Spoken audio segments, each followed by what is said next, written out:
Okay, the corrections on arakaki no kon. Articulation.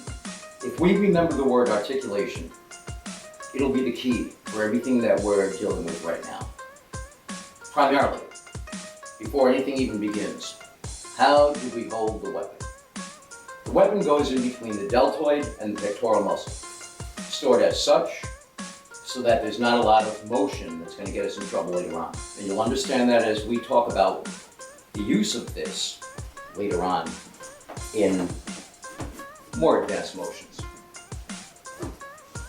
Primarily, the kon, roku shaku bone, shaku, Japanese for a type of measurement that is akin to our foot.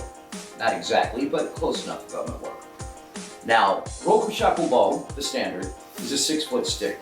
Kon comes from Chinese originally. It's a word that became Okinawan, and it means stick.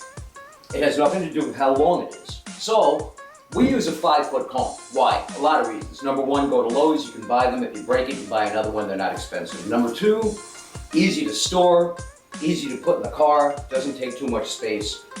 Number three, not all staffs were 6 foot. Some were longer, some were shorter. We'll get into all the hanbo and the jo and all that kind of stuff later on. But right now, dealing with a 5-foot stick from the business of lowering, bringing it up. This is where we bow, walk around, do whatever, and once again, you'll see later, there's techniques that go with that. Lowering and rising. The appropriate position of the stick, hand comes up thusly, never across the eyes. Never across the eyes. From here to here. Articulation. Why are we doing that?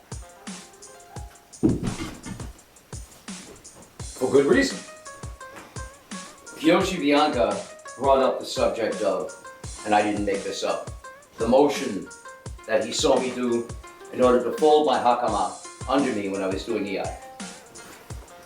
There are a lot of intricacies in kogyo that are meant to prepare the clothing for the motion. In this particular one,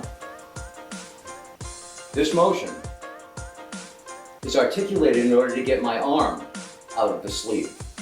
In China, they had sleeves that came down to the fingertips.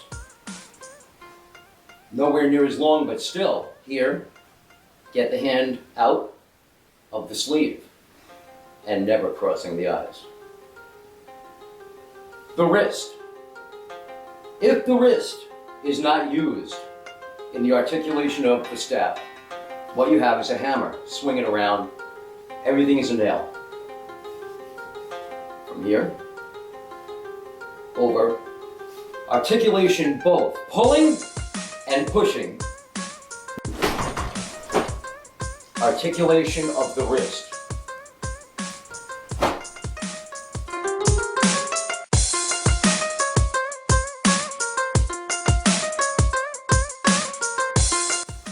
Okay, lastly, the pike, for lack of a better term, oizuki for you karate people, is not done just by thrusting the arms forward. In the same articulation as is used in the corkscrew punch or lupite, it is necessary to twist the wrist at the duration of the stab, the strike.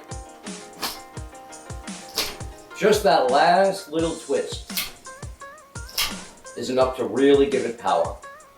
Combined with everything. So, in the kata, we came from here, pulling and pushing. Now, drawing back, articulating the wrist. Once again, as to cover everything. Pull, push, Out. Drop down, shikodachi. Pull back. Out.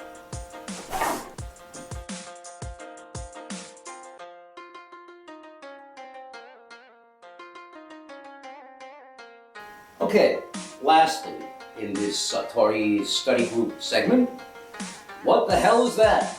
Back to this. Anybody that's been in karate, judo, jujitsu, aikido, anything like that for any period of time has probably seen one of these. No. This one is very unique. Can anybody tell me what the hell that is?